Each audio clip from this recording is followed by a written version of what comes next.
Welcome, everyone. I'm going to wait just a few more seconds to get some more people in the room here.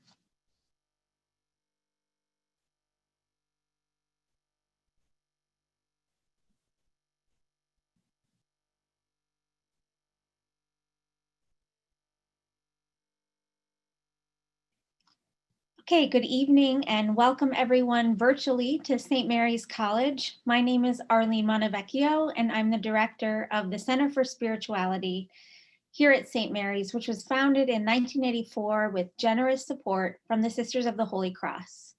We are excited tonight to have three of St. Mary's own faculty to reread Laudato Si in light of current signs of the times. Before I say more about this event, I'd like to read the St. Mary's College Land Acknowledgement Statement. We wish to acknowledge and honor the Native people and their traditional homelands on which we stand. We particularly recognize the Pokagon Band of Potawatomi and Miami, who have been utilizing this land and its resources for many years and continue to do so today. With deep gratitude, we acknowledge the Native people and their culture within our community, as well as acknowledging the land upon which we gather, pray, learn, and work.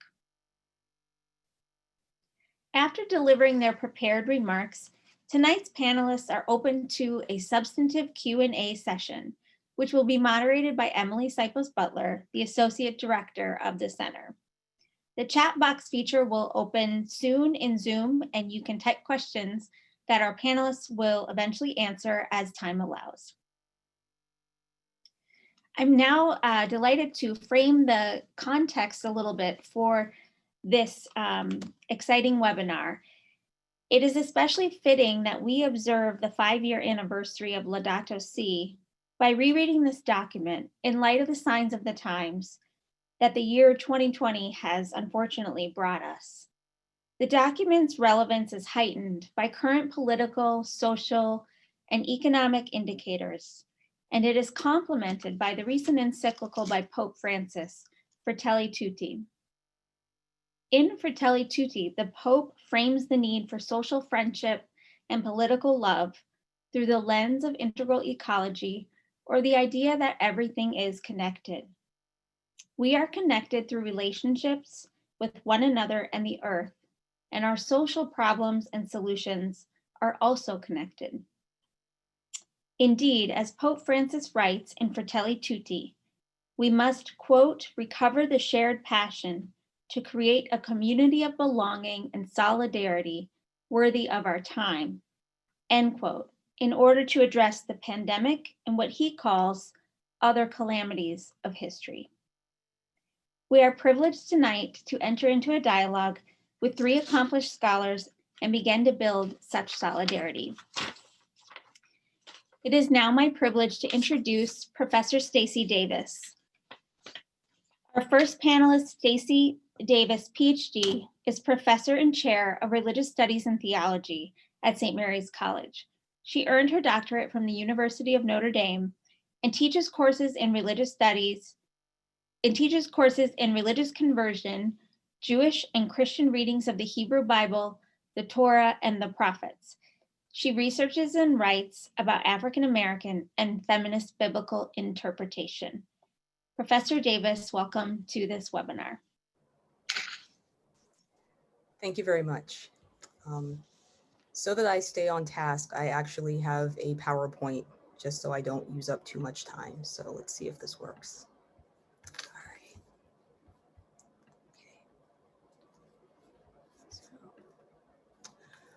Okay, so thank you, Arlene. I was asked to read or reread Laudato Si through the lens of religious conversion. I teach an introductory course here at St. Mary's on conversion, which many students have suffered through. And so in the process of taking another look at the document, I decided also to read it through the lens of myself, which is basically someone who is an African-American feminist woman. So that is where the intersectionality piece is going to come in. Why does this matter? Laudato Si begins in paragraph 2 with a very important quotation: "Nothing in this world is indifferent to us." That the ways in which humans interact with each other is going to affect the natural world, whether animal or plant. And in paragraph 5, the Pope writes that ecology is linked to humanity and profound changes in lifestyles, models of production and consumption, and the established structures of power which today govern society. So again, there's that interconnectedness, that the ways in which we make government policy, for example, are going to determine the way humans live and the way animals are effectively treated. This matters specifically for those who are poor and or Black, Indigenous, or people of color. And so I have two quotations here. One is from the Environmental Protection Agency on environmental justice.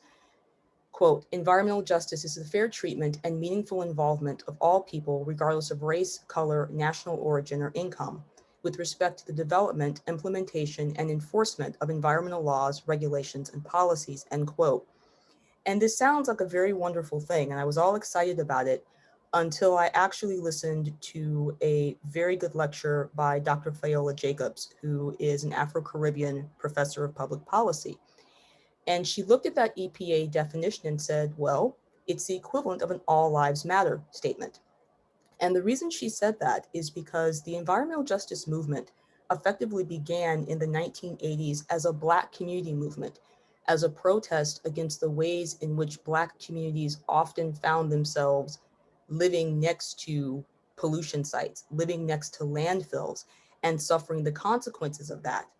So if environmental justice is saying that all people, regardless of race, should be able to live freely, what environmental racism says, quote, is that when environmental risks are allocated disproportionately along the lines of race, often without the input of the affected communities of color. Environmental justice is a nice idea, but if it does not take the reality of people's lives into account, then it's effectively a meaningless statement. A 2018 report by the EPA itself reported that poor people and or Black, Indigenous, or people of color are more likely to breathe bad air. They are more likely to have water that is unclean. And so these movements for environmental justice have their roots in what has always been an African American struggle, basically for the last 400 years. The environment is simply no exception to that. Why this matters for Laudato Si is because the Pope is going to write in paragraph 48, quote, "Both everyday experience and scientific research show that the gravest effects of all attacks on the environment are suffered by the poorest." And so what the Pope is calling for in terms of conversion is effectively a recognition of the ways in which we treat other people. And so in paragraph 90, he states, "In practice, we continue to tolerate that some consider themselves more human than others, as if they had been born with greater rights." And that's when the feminist in me kicked in very hard and said, well, some people actually are born with greater rights. If you are a particular race, if you're a particular gender, if you're a particular class, you are going to have more privilege than others. It's not an as if. This is simply how our society works, hence hashtag white privilege. And so I realized that as someone who is a feminist theorist, that what I would love Laudato Si to take more seriously, and maybe in the years that come, there'll be another encyclical, would be the nature of intersectionality, which is another shout out to African Americans. The coiner of that phrase is a lawyer by the name of Kimberly Crenshaw, who was trying to figure out why so many of her workplace discrimination cases were being dismissed on behalf of African American women. And so she defines intersectionality as follows. Intersectionality is a lens through which you can see where power comes and collides, where it interlocks and intersects. It's not simply that there's a race problem here, a gender problem here, a class or LGBTQ problem here. Many times that framework erases what happens to people who are subject to all of these things, end quote. And so Pope Francis rightly links our sense of environmental justice to how we see each other as human beings. But I think the anthropology is a little bit too simplistic. We talk about poor people in the abstract. Poor people are never in the abstract. They are raced, they are classed, they are gendered. They have sexual orientations. If you add those to the condition of being simply poor, poor people of color are going to have harder outcomes in life than poor people who happen to be white. Add to that whether or not you happen to be LGBTQ.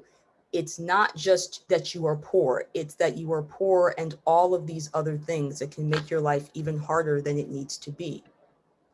And so what does the Pope call for? Literally in chapter 6, section 3, it's entitled Ecological Conversion. And in paragraph 217, the Pope states that for those who are Catholic, that you are to live your vocation to be protectors of God's handiwork. Vocation is literally what are you supposed to do with your life? So the Pope is calling on those who are Catholic to say you have a responsibility to each other, you have a responsibility to the earth. And so one of the ways in which that is being done is through the Catholic Climate Covenant. And I picked that site in particular because unlike almost every other site on the yale.edu page, the images were diverse. There were young people, there were older people, there were white people, there were Black people, there were brown people. And that diversity is a reminder that we all basically have to work together. And so what the Pope calls for, in addition to living out your vocation, is for what he calls community conversion. And he argues for community conversion because he says that individual efforts alone are not going to save the planet. We either are all going to work together or we're all going to die together. And he specifically argues that one way to help the planet is to fight consumerism. And consumerism is literally buying not because you need something, but for the sake of status. And I noted when I read that this will be hard. Bruce Rittenhouse, who is an ethicist at Aurora University in Illinois, writes that Americans think of consumerism almost as a type of religion. And I'm quoting him here. My own research on consumerism supports the conclusion that the reason Americans remain attached to a consumeristic form of life is it because it performs the religious function of providing them with an answer to the existential problem of meaning. So we buy because we have nothing else to do with ourselves. And that in and of itself is a problem. The resources that are used to buy that 10th pair of jeans that you don't need could harm somebody else. But I will conclude by saying that we also need intersectionality here too.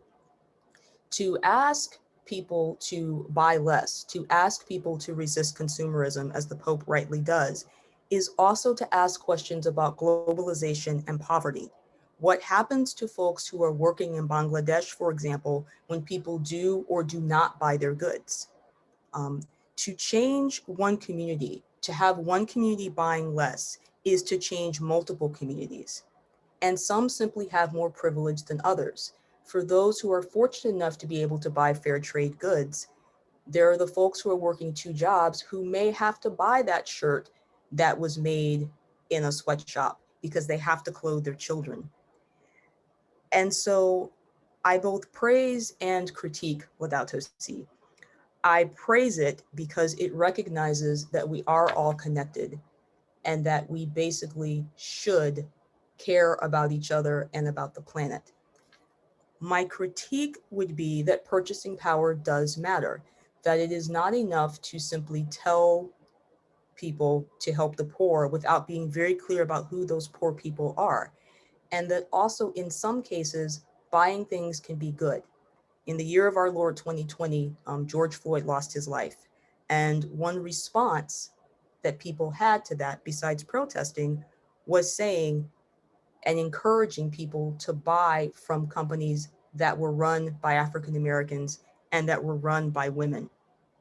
And so if ecological conversion is a call to live out your vocation to take care of the planet, I would simply say that it also means there has to be an intersectional analysis too, that the ways in which we are raced and classed and gendered determine how best we can do that.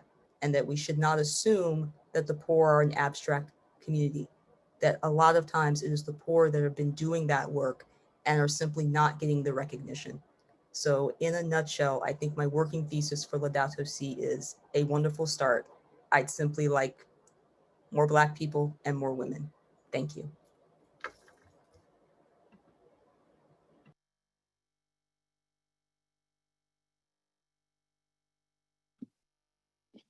Thank you, Professor Davis, for your call to conversion and your reminder that we need to view things through an intersectional lens. Thank you very much. It is now my privilege to introduce our second panelist, Professor Cassie Majetic. Cassie Majetic, PhD, is a professor in the Department of Biology and the Environmental Studies program here at St. Mary's, teaching courses in Introduction to Biology, Evolution, Environmental Biology, Conservation Biology, Plant-Animal Interactions, and Intro to Environmental Science. Professor Majetic serves as Director of the Division of Interdisciplinary Studies at the college and as previously served as Chair of the Environmental Studies program. She received her Bachelor of Science from Allegheny College and her PhD from the University of Pittsburgh. Professor Majetic, welcome.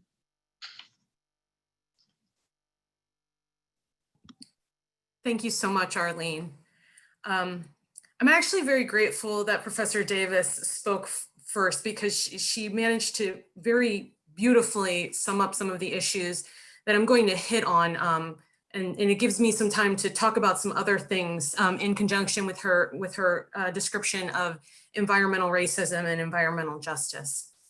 So my training is as an ecologist and evolutionary biologist. And so when I reread Laudato Si, from the outset, when I read it the first couple of times, actually, I looked at it as a scientist does. And it's particularly as a scientist who's interested in ecology and those interconnections, as well as environmental impacts from an environmental studies perspective. And in rereading Laudato Si, I was struck in the same way as I was the first time by how accurate Pope Francis's perspective on climate change and other environmental degradation effects is in comparison to what scientists talk about. Now, for good reason, he does not dig into as much detail as you might get if I were writing something about the impacts of climate change or presenting something on the impacts of water pollution. His goal is not to provide that overview in this document. His goal is to call us to that ecological conversion that Professor Davis was talking about so succinctly. But at the same time, he does a very good job of honoring what it is that we've come to consensus over decades, really, of research on ecology and the environment. And that is that these issues are deep-seated. Climate change is happening. Water pollution is an ongoing problem. Environmental degradation that's linked to consumerism and industry continues to be a problem in particular locations around the globe. And there is no location that isn't touched by all of those things. And that has a lot to do with what he describes as that interconnectedness. And I think for me, one of the key takeaways as I read this document is that he clearly articulates that interconnectedness that ecologists so prize when we talk about and we look at the grand picture of things. Ecology really is the study of how organisms interact with each other, with the air, the water, the soil. How do those interactions occur? How do they impact where organisms live on the planet Earth? And so to acknowledge that at the heart, we are this large scale interconnected mega-organism, for lack of a better descriptor, is something that's really important to do moving forward. And for so long, and Pope Francis talks about this in the encyclical, we had these descriptions and these uses of the term to dominate or to subdue or to take care of. The way people interpreted God's call to us to take care of the environment was very much colored by people's experiences and these different perspectives that people brought to the table. And one of the things that Pope Francis encourages us to do in this document is to think more deeply about what it really means to have purview over the planet Earth. and that we are just as interconnected as humans as all these other organisms are. And that's something that ecologists take to heart. They haven't always been good at that. Just like all other people who tend to look at the world, we sometimes take humans out of the equation, but more and more, scientists are trying to incorporate humans into the equation as we try to understand how certain systems work on the planet Earth.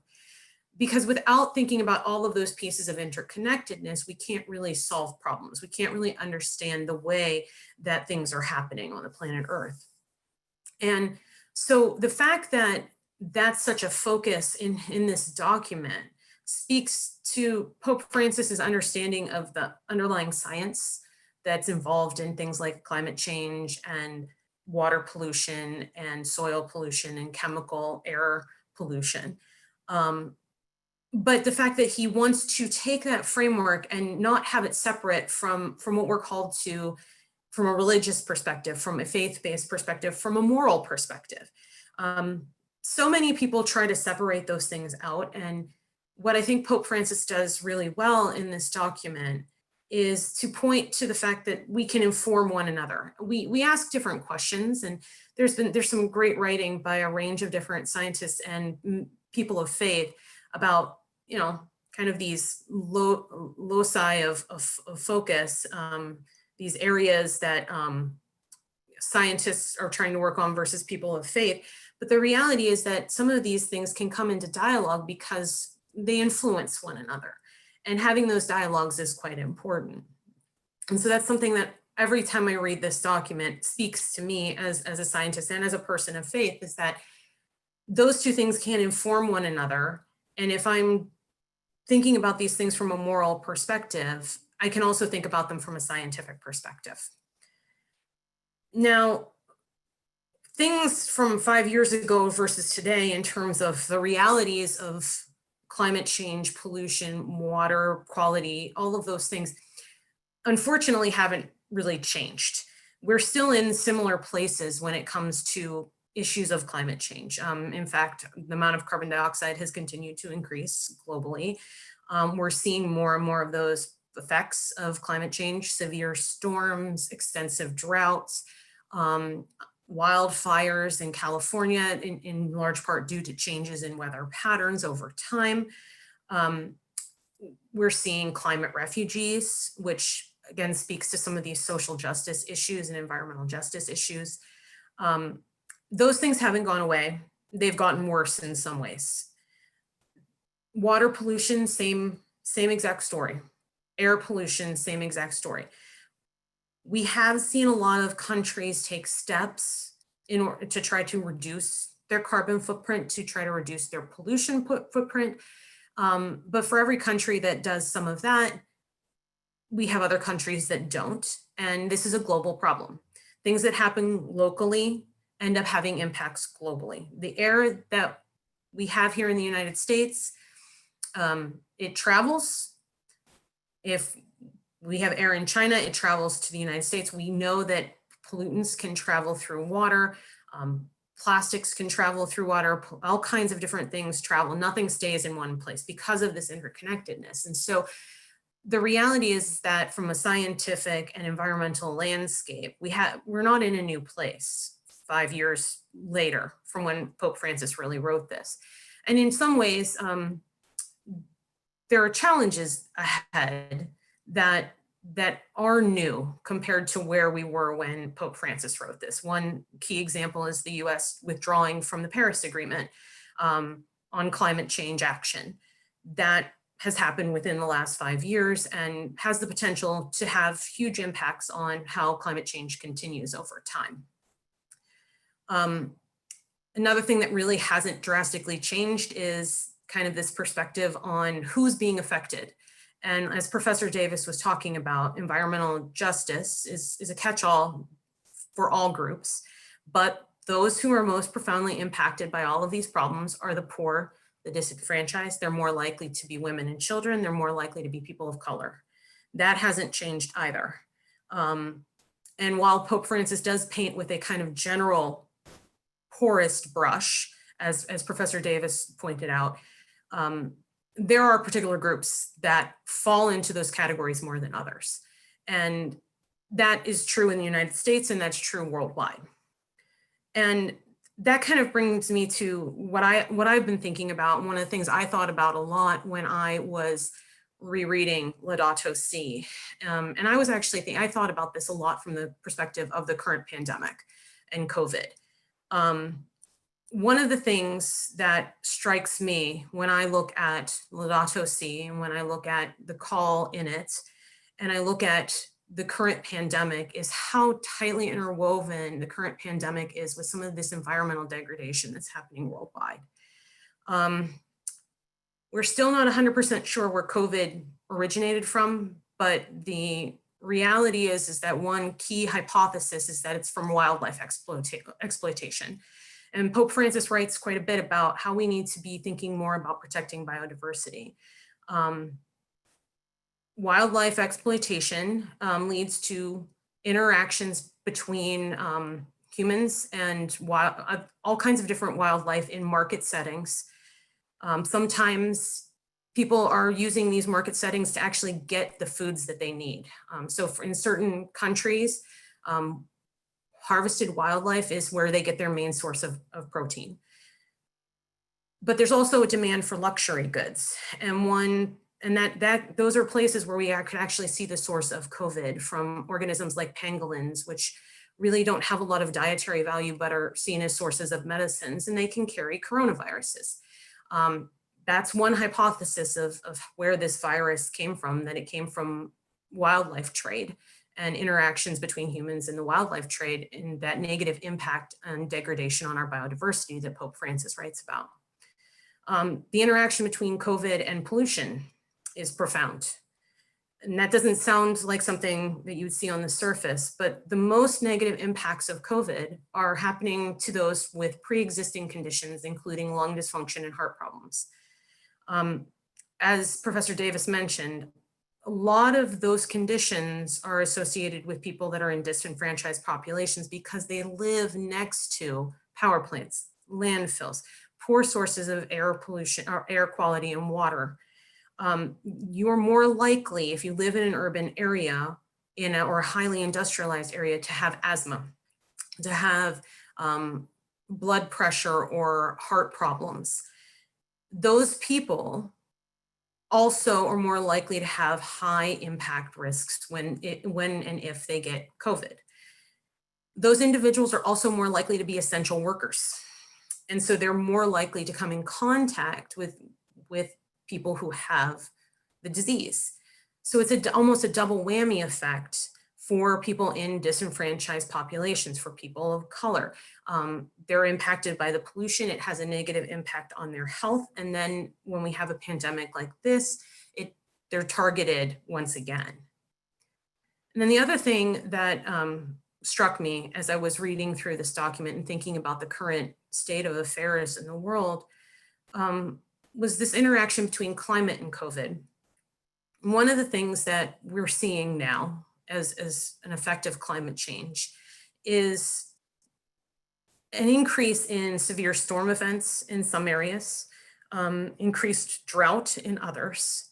And one of the things that comes with increased drought is increased risk of fire. We're seeing all of these things happening right now in the United States and in other countries around the world. Severe storm events that are causing people to have to evacuate their homes, wildfires that are doing the same thing on the West Coast. When people have to evacuate their homes in the middle of a pandemic, they're getting hit twice. So the impacts of climate change, and then you add the impacts of this pandemic on top of things, are making it more likely for disease to spread, for people to get ill. It just, now we have essential workers, people who are firefighters and hospital staff and things like that, trying to treat people who are coming in with injuries due to wildfire and smoke exposure, but they're also trying to treat people with COVID. Both of those types of people need ventilators. All of these things are magnified. So what it points to me is that when we look at the picture of all of these impacts on the environment that Pope Francis is laying out, and he's telling us we need to think about these, then we have something happen like the COVID pandemic. It becomes this, takes this very already tipped balance and tips it even further to the other side.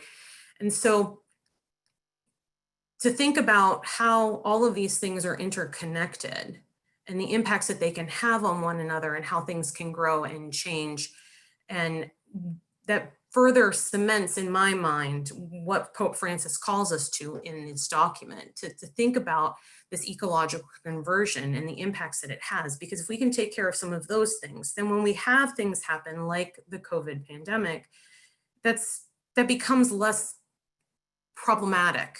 It's still a problem, but now we're not also combining it with all of these other things that cause the balance on our planet and in our communities to be completely out of whack.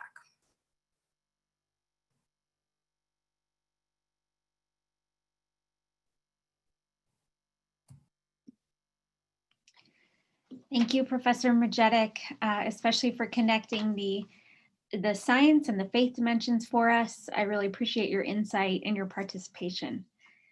It's now my pleasure to introduce our third panelist, Professor Andrew Pierce. Andrew J. Pierce, PhD, is an associate professor of philosophy and director of justice studies at St. Mary's College. He earned his PhD in philosophy from Loyola University, Chicago. His specialization is in social and political philosophy, broadly conceived, with interest in critical theory and the philosophy of race. Professor Pierce is the author of several articles in these areas, as well as a book, Collective Identity, Oppression, and the Right to Self-Ascription. Professor Pierce, welcome to this webinar.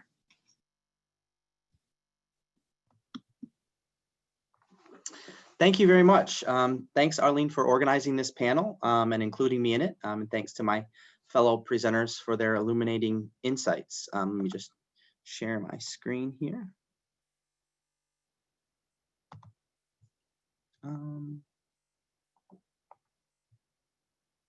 Okay. And sorry.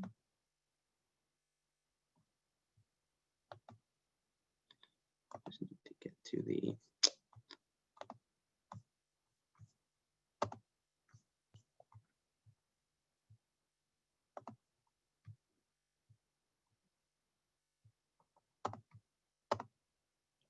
okay, can you see that? Is that the first slide? Yes, thank you. Perfect, thank you.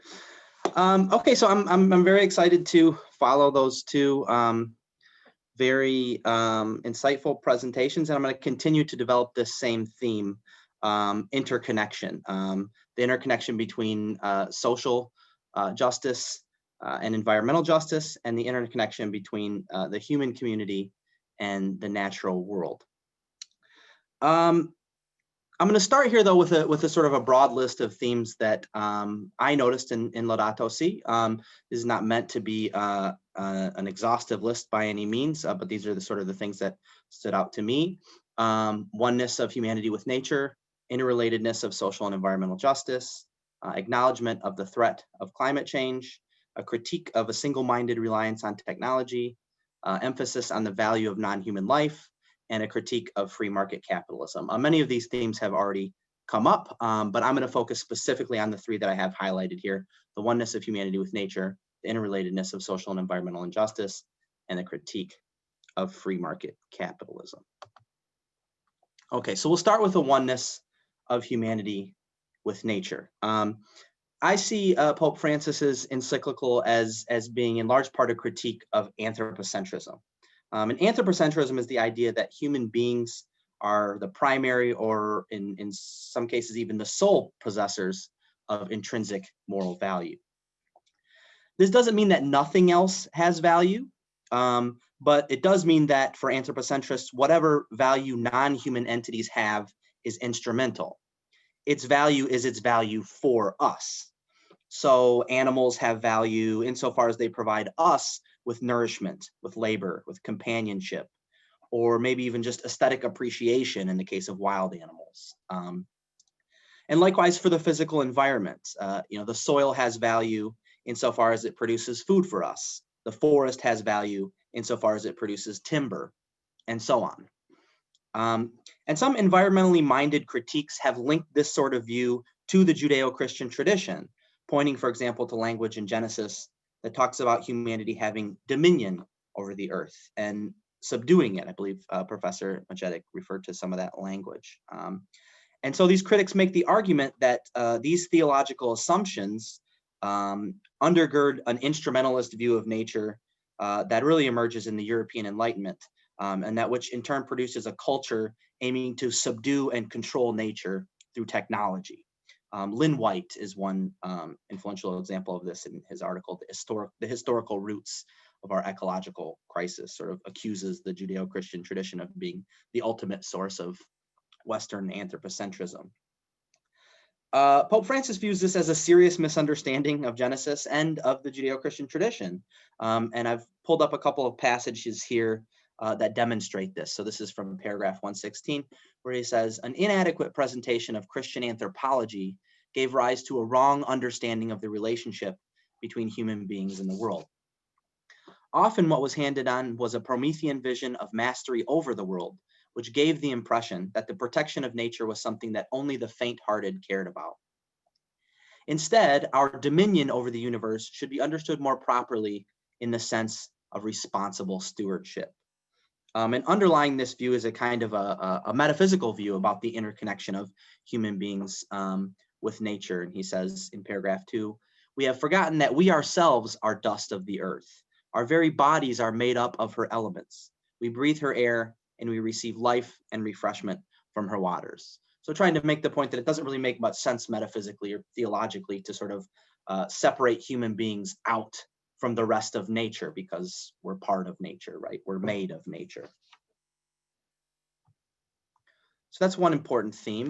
And sort of to get to my main point here is this interrelatedness of social and environmental injustice. And I suspect that you're seeing that this is a central theme because it keeps coming up across all the panelists, right? Early on in the environmentalist movement, I think there was a common perception that concerns about the environment and about non-human life were in tension with concerns about human interests and human communities. This took a variety of forms.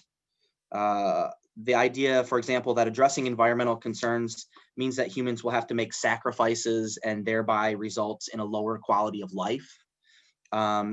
Or you can think of the frequent opposition of environmentalism with the interests of labor, which we see remnants of even today in the perceived, and I would say to some degree, orchestrated tension between the need to reduce emissions on the one hand and the fact that some workers continue to depend on fossil fuel industries for their income.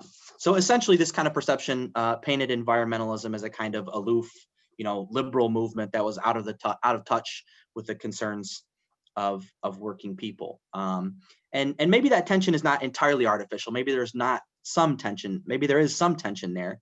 But I think Laudato Si certainly puts it in a broader context in which those interests are not conflicting, but complementary and maybe even mutually dependent. And I think also the environmental justice movement, as Professor Davis mentioned, was also at the forefront of this and kind of challenging this idea that environmental concerns and human concerns were somehow opposed.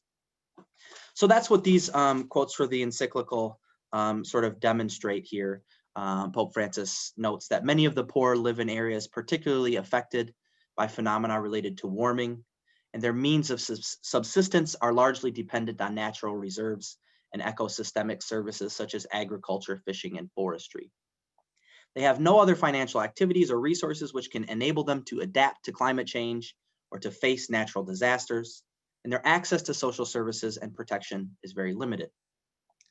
There's been a tragic rise in the number of migrants seeking to flee from the growing poverty caused by environmental degradation. They are not recognized by international conventions as refugees. They bear the loss of the lives they have left behind without enjoying any legal protection whatsoever. Sadly, there is widespread indifference to such suffering, which is even now taking place throughout our world. So I think those are some good examples. I think, globally, the point is that, those who are most susceptible to harm from climate change and from other sort of environmental concerns tend to be the most marginalized, the poorest, the most disadvantaged in the world. And so, you know, consistent with Catholic social teachings, emphasis on the poor and marginalized, Pope Francis is pointing out that this merits special concern to the environmental issues that disproportionately affect those populations. And, you know, climate migration, climate refugees, I think is a really good example of this on the global scale. And I think, you know, some of the things that Professor Davis was talking about and Professor Majetic was talking about in the United States and in wealthier countries provide there are ample examples there too, right? So, you know, you look at the fact that you know, increased exposure to environmental toxins tends to associate with class, with race. You know, you look at places like Cancer Alley in Louisiana, which has that name due to the fact that various industries pollute heavily and in areas that are populated largely by poor folks and largely by Black folks. So again, illustrating that you know, there's this disproportionate risk that you know, the environmental harms are concentrating in disadvantaged communities. Summing up that kind of point, Pope Francis tells us we have to realize that a true ecological approach always becomes a social approach. It must integrate questions of justice and debates on the environment so as to hear both the cry of the earth and the cry of the poor. I think that's very well put. And finally, I want to talk a little bit about Pope Francis's critique of free market capitalism. I think this is related to both prior points because without being too reductive, I think it's fair to say that the exploitation of land and resources and the exploitation of people in our world often point us back to the same economic mechanism, the profit maximizing mechanism of capitalism. And I know that this is a thing that Pope Francis got some flack for from some conservative Catholics and some right-wing folks. I know that, you know, when Laudato Si came out, some pundits were claiming that, you know, Francis must have been influenced by Latin American Marxism or perhaps was himself a Marxist. And, you know, there's always room for critique, of course, but I found that particular criticism rather surprising, given that Francis's views here are actually quite consistent with the tradition of Catholic social teaching going back to its modern origins in Rerum Novarum. So Rerum Novarum arose in large part as an attempt to respond to the increasing conflict produced by the acceleration of industrial capitalism in the 19th century. So it was wrestling with capitalism even at its origins and developing a critique of capitalism even at its origins. So that's to say the critique of free market capitalism, I think, is nothing new in Catholic social teaching. But perhaps what's new is really emphasizing how this looks in the sort of ecological realm and how ecological devastation is sort of part and parcel of this system and sort of illustrative of some of its problems. So yeah, I think Catholic social teaching has always been wary of the potential for exploitation inherent in capitalism. You know, the way that it liquidates meaningful work, reduces all values to economic values.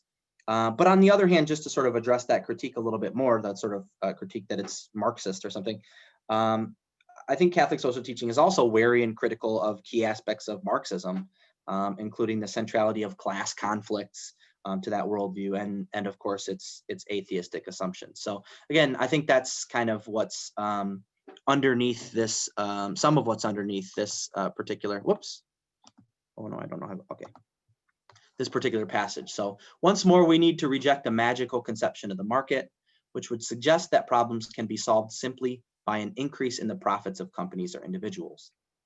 Is it realistic to hope that those who are obsessed with maximizing profits will stop to reflect on the environmental damage which they will leave behind for future generations? Where profits alone count, there can be no thinking about the rhythms of nature, its phases of decay and regeneration, or the complexity of ecosystems which may be gravely upset by human intervention. Moreover, biodiversity is considered at most a deposit of economic resources available for exploitation, with no serious thought for the real value of things, their significance for persons and cultures, or the concerns and needs of the poor. So just to kind of briefly complete the circle here, I think unrestrained capitalism is sort of the concrete economic manifestation of this anthropocentric view that I talked about that Pope Francis is critiquing. You think of the attempt to scour the earth for resources that can be monetized, the attempt to treat people as things, as human capital, as you sometimes hear that phrase. It does reflect a worldview where the value of everything is cashed out in terms of material wealth, which obviously only has value to humans and enriches a small group of humans to the detriment of the vast majority of the world's people. So I think that's the sort of view and the sort of system that Pope Francis is taking aim at here. And I think in doing so, he's providing us with an extremely valuable document that is at once deeply philosophical and also deeply practical as a guide to living in more just and sustainable ways. Thank you.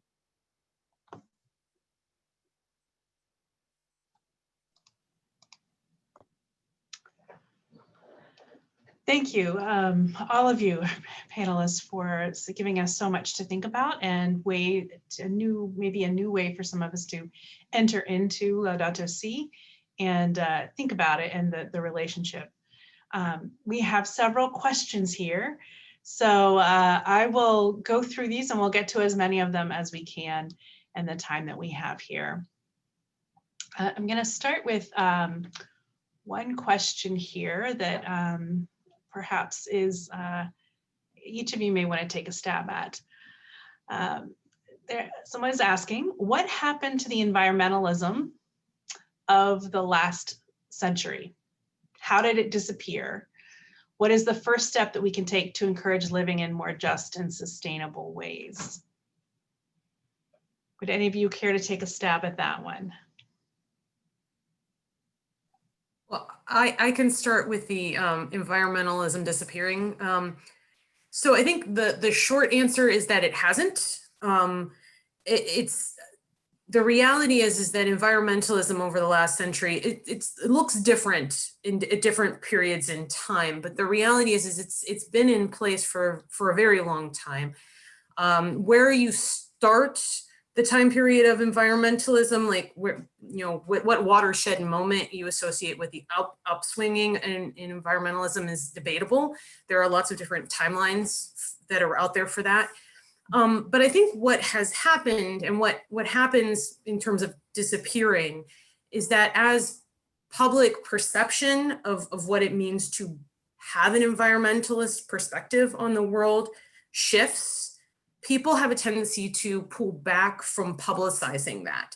And so oftentimes I associate it when I look at it with political swings. And the term environmentalism has taken on certain political undertones. And depending on the culture and the time in which you find yourself, using that term is highly acceptable in certain circles. It is highly not acceptable in other circles.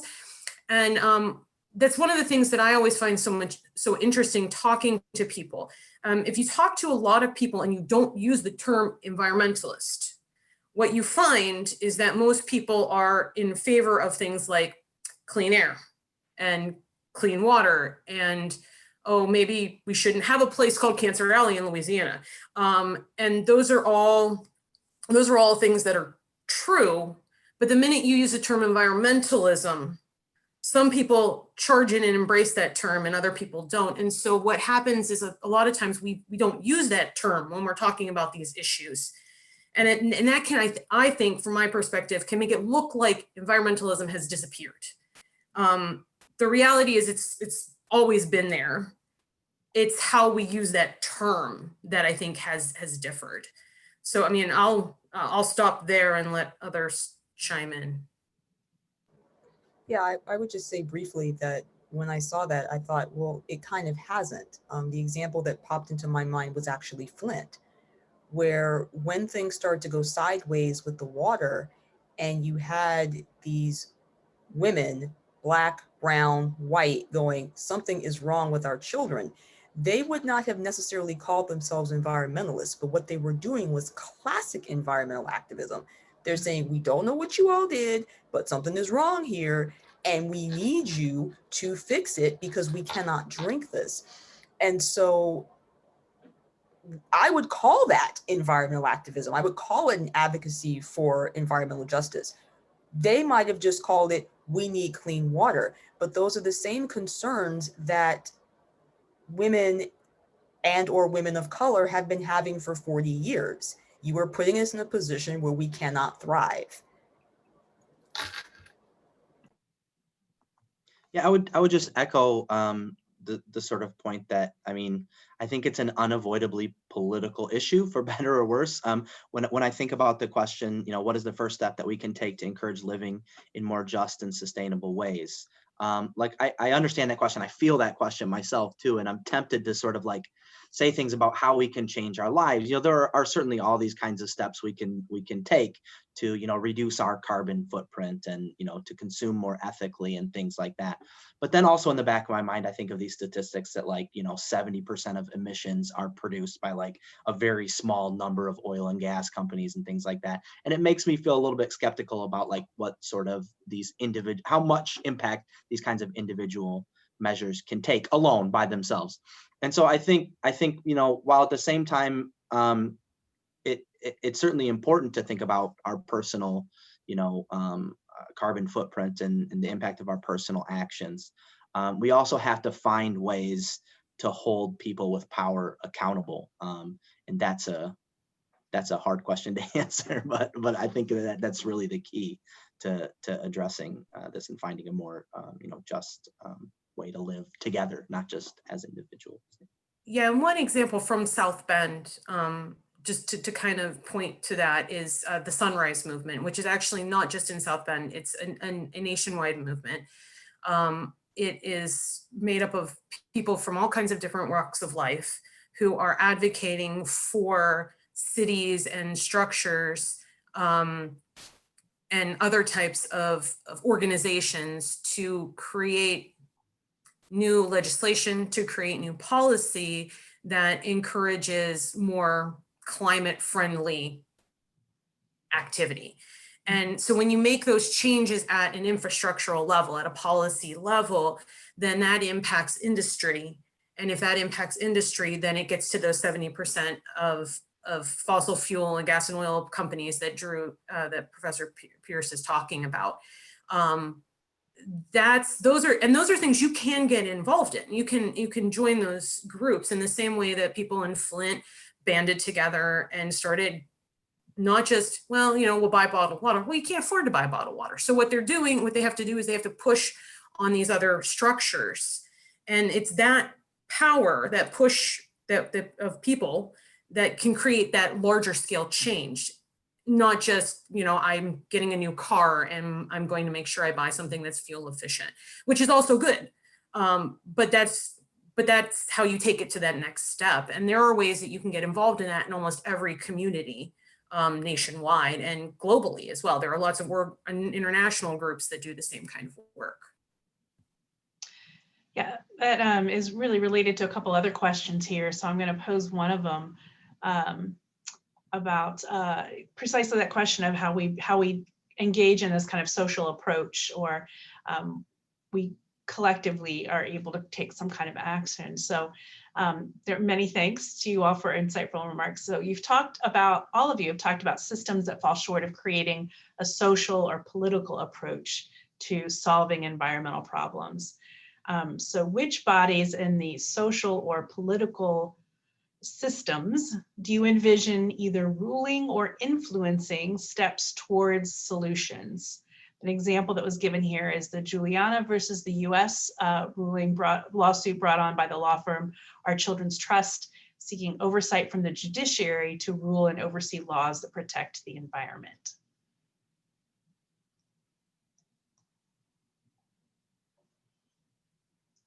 So anyone want to take a stab at talking a little bit about those social approach and political approaches? So I think the Juliana case is an excellent example of how what we can actually do and what a lot of the power for setting these things lives at government levels. It lives in industrial levels and government levels.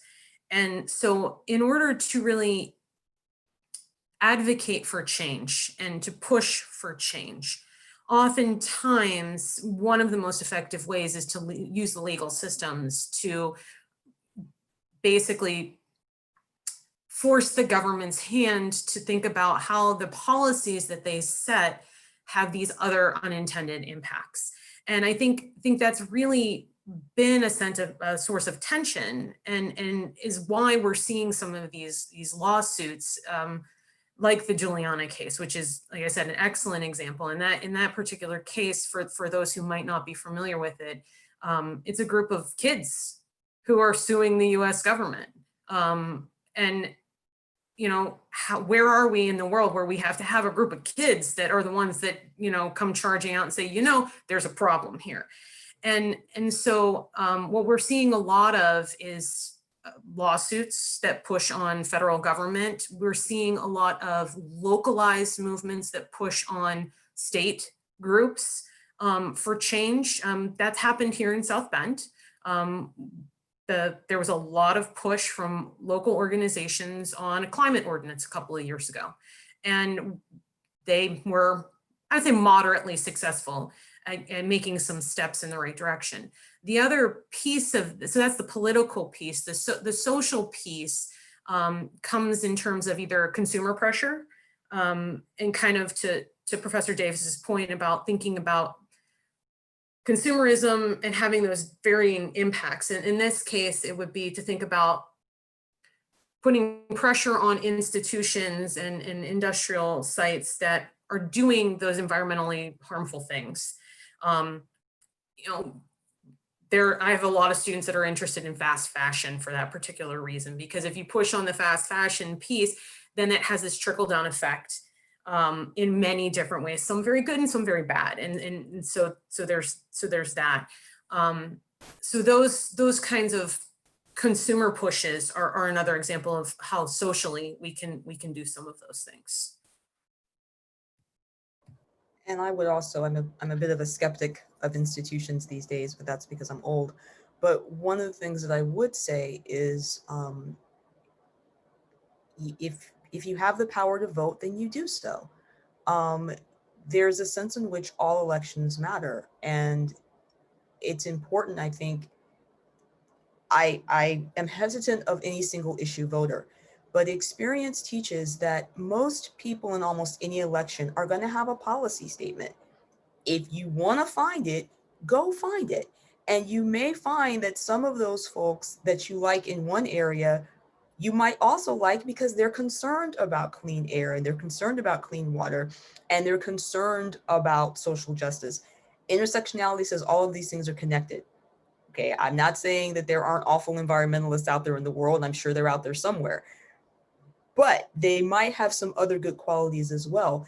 And so that is one way in which you can influence policy. One of the challenges of the last 4 years, and it's why I was a little bit critical of the EPA for a second, is because on the one hand, they have this nice environmental justice statement, but on the other hand, they are rolling back everything left, right, and center.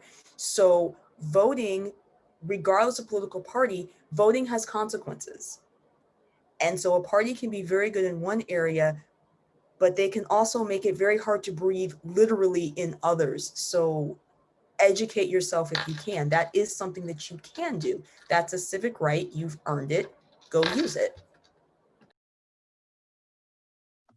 I'll just point out one more thing about the Juliana case. I think it provided an excellent illustration of the problematic sort of profit-driven phenomenon that Pope Francis was talking about. One of the things that dredged up in the process of discovery was, when ExxonMobil in the 70s, I think, was, first studying climate change. The scientists were sort of starting to understand that, and ExxonMobil executives were starting to realized that this might be a threat to their business model, they had some of their own scientists sort of study it, and to their credit, they said like, yeah, there's something to this, right? Like burning fossil fuels does have this problematic environmental effect and so on.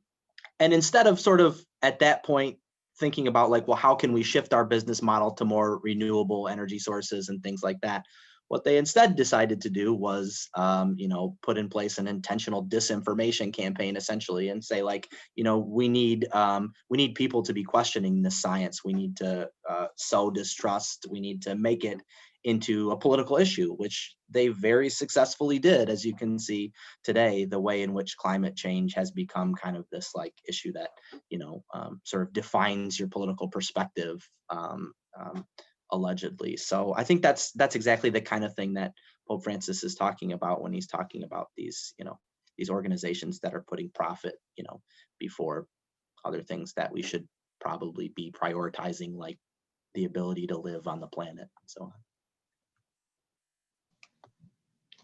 I think it's a good time to talk a little bit more about that profit motive and consumerism, which has been brought up several times. So I'm going to get a couple questions in here. I know Professor Majetic, you had mentioned fast fashion in your response here, and there's a question inquiring a little bit more about that. So if you want to address that a little bit, and then maybe you can transition into talking more about that idea of consumerism, how that fits into consumerism, and the issue of materialism. Someone's bringing up that is a detriment, and how we might also consider focusing on labor rather than purchasing, so hiring people who need jobs rather than buying products, and where that might fit into some of this approach. So perhaps Professor Davis would like to address that part in particular. So in terms of fast fashion, Professor Peters points out there's an excellent documentary if you want to learn more about fast fashion called The True Cost. And fast fashion is I don't want to call it a relatively recent phenomenon, but probably since the 80s, since 1970s, 1980s. The idea is that in fast fashion markets, what is attempted is for products to move in high density from runway to consumer rack as quickly as possible. And so oftentimes the manufacturing process is highly polluting in and of itself.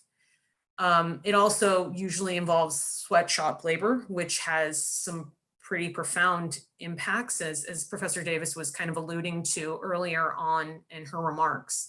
But the other thing that makes the other thing that makes fast fashion problematic from an environmental perspective is how the garments are made and maintained. So in fast fashion, the idea is that people buy a piece of clothing, they wear it while it's in style, they might wear it 3 or 4 times max, and then it ends up in a landfill. And oftentimes the products are made from fibers that are predominantly plastic, like polyester, which go to the landfill. They don't degrade, but they start to break down, and then you end up with microplastics that cause larger scale pollution problems. And so and then you go out and you buy the next hip item to wear 4 times before you throw it in the landfill. And that cycle kind of creates this environmental degradation positive feedback loop where you're constantly buying the next thing. And it does play very deeply into that consumerism drive, that you're buying to have the thing.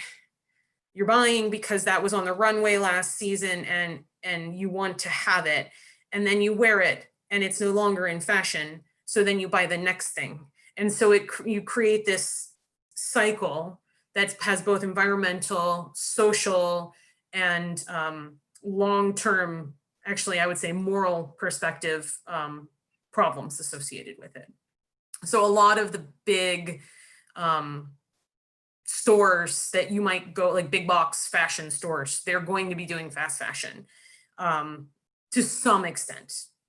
A lot of retailers are now trying to think about the impacts that has, and there's been some discussion about that, but there's some problems with those discussions as well, because oftentimes they're not thinking about the whole loop.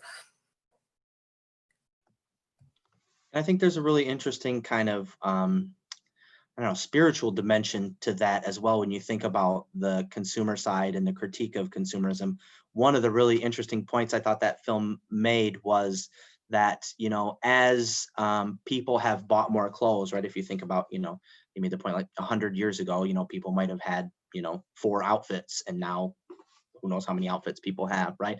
As the cost, as people buy more clothes and the cost of clothes goes down, the cost of things like a college education and a home, and these really important things have skyrocketed, right? So there's some to some degree, I think the hypothesis is that, you know, this sort of rampant consumerism is like substitute gratification, right? Maybe sort of a response to like a lack of, you know, meaning that people are experiencing, right? And you know, well, I can't, you know, a college education and you know, home ownership is out of reach, but like at least I can afford this nice pair of shoes or this, you know, nice outfit, and something like that. And you get that kind of like immediate gratification and a little boost from that kind of you know, consumerism. So, you know, I think that's related to some of the sort of broader structural trends as well.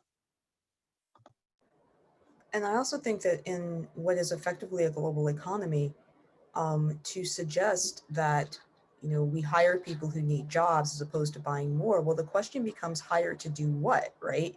Because if you are, you know, a woman in Africa who is growing, you know, shea nuts for the purposes of body shop shea butter, well, her ability to send her children to school is to some extent going to depend upon the body shop supplier buying her nuts at a fair price and making said shea butter. So because we are now an economy in which we make things for better or for worse, right? We're not growing our own food, we're making things. So yes, I could in theory hire someone to clean my house, but why would I want them to do that? But even as someone who is a teacher, I am effectively being hired out to sell a product, which is hopefully a class that people will take and then take it again the next semester so I can keep my job, right? So this idea that we can simply give people jobs without being a part of this consumer economy, I'm not seeing it yet. I'm not saying it isn't possible, but I think that ship has just about sailed. So the question is really not whether we are going to consume. The only question is how and how much. And Those are excellent questions at how and how much. And I appreciate too, you bring in that spiritual approach as well, that this touches on spirituality, because I think those are related to that as well. Professor Majetic, did you want to say something else? Oh, I would just add, and what? What are we going to consume? And I think that's where you can start kind of unpacking some of these things that have environmental impacts as well. If how and the what, and if we aim consumerism in a particular direction, then that becomes a way that supports people within that context, but also provides environmental protection. That's a hard thing to do. Very challenging thing to do. And I think that's what we see here. You've all spoken about Laudato Si, that while there are critiques of it, you each have had really good critiques of it. It itself is a critique of our society and issues challenges to us as well. And they're not easily addressed, perhaps. I want to have at least one more question here that I'd like to pose, perhaps to all of you, because all of you have spoken about one of the language of interconnectedness that is throughout in Laudato Si, and is not something new in Catholic social teaching or in encyclicals at all. But you've all addressed this idea of intersectionality and the need for an intersectional approach, and to take that maybe a little bit more seriously or address it more explicitly and more deeply in the document. So a couple things here you're invited to respond to as you wish. Pope Francis has called together gatherings of popular movements, which may actually better embody intersectionality and in conversion than we've been able to do in the United States. So One question is, how can US Catholics better learn the intersectional approach? And I would also add, if Pope Francis were to write a document that took a more explicitly intersectional approach in the language of the document itself, what kind of language would you like to see in there? What might that look like?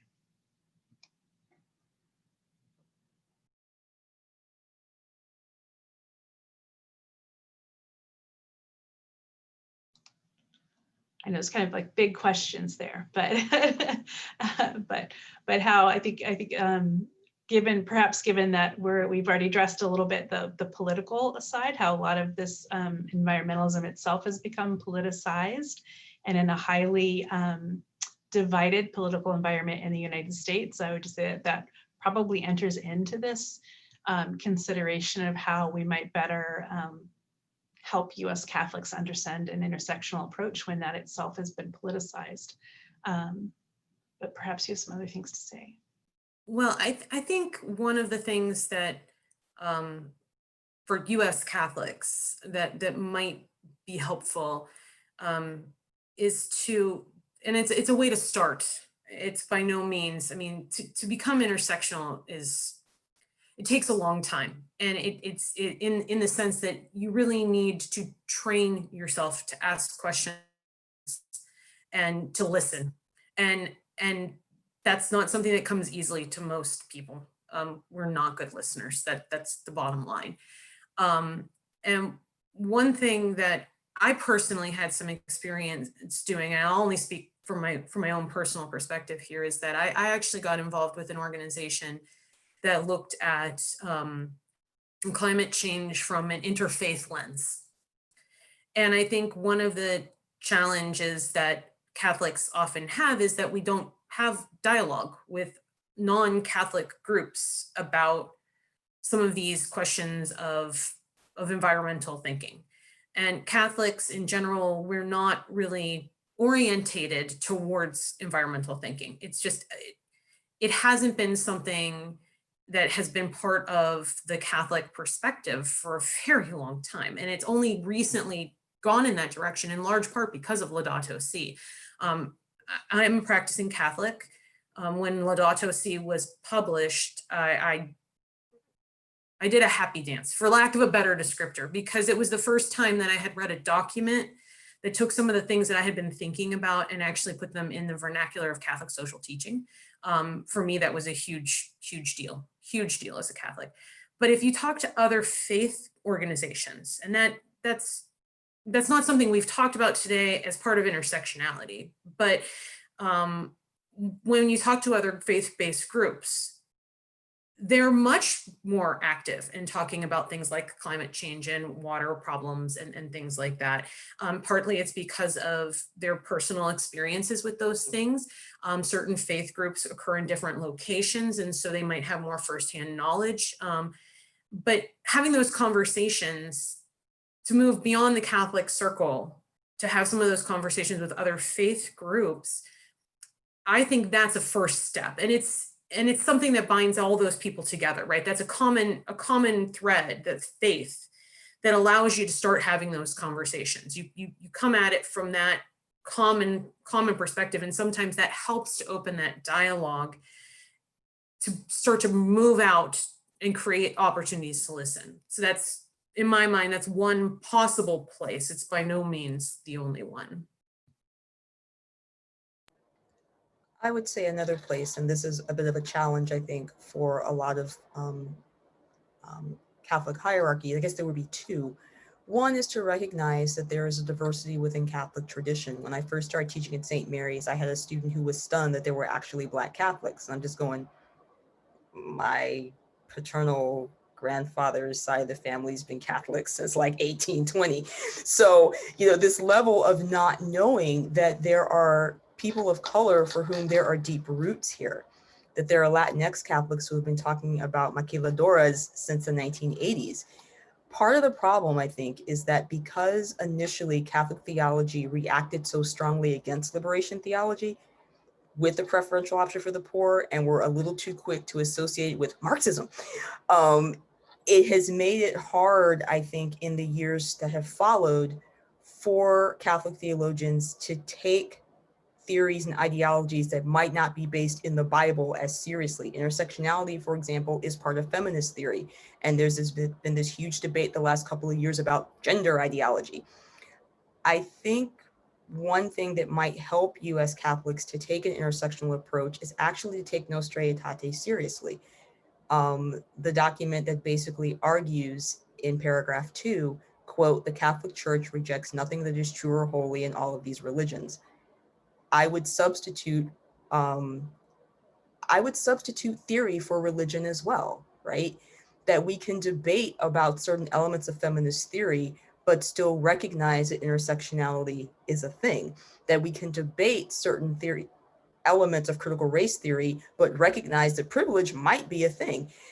And that there are Catholic scholars and non-Catholic scholars who have been working on this thoughtfully and ethically and critically, and that to engage them is not to decrease whatever faith you have, but is actually to enhance it. And to Professor Majetic's point, if the Pope does such a great job of Laudato Si by taking scientists seriously, right? He's not a scientist, but he read. To quote my friend who teaches at the University of Virginia, open a book, sit down, and read it. It's not the worst thing. And it doesn't have to be written by somebody who looks or thinks like you.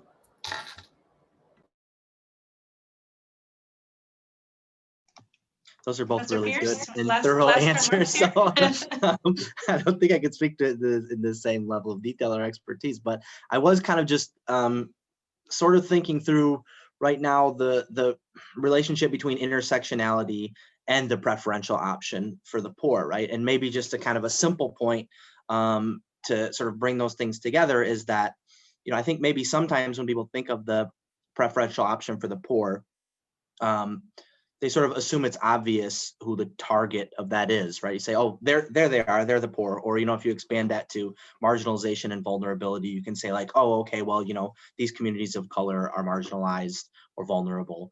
But I think what as Professor Davis said earlier, you know, quoting Crenshaw's article, I think really what's insightful, one of the things that's really insightful about intersectionality theory is that it points that there are unique vulnerabilities that emerge precisely at the intersection of those two forms of identity, of forms of vulnerability, right? So, you know, to really pay attention and look for those kind of emergent forms of vulnerability that aren't easily sort of mapped onto like a group by race, by class, by gender, but they kind of rise up out of particular intersections.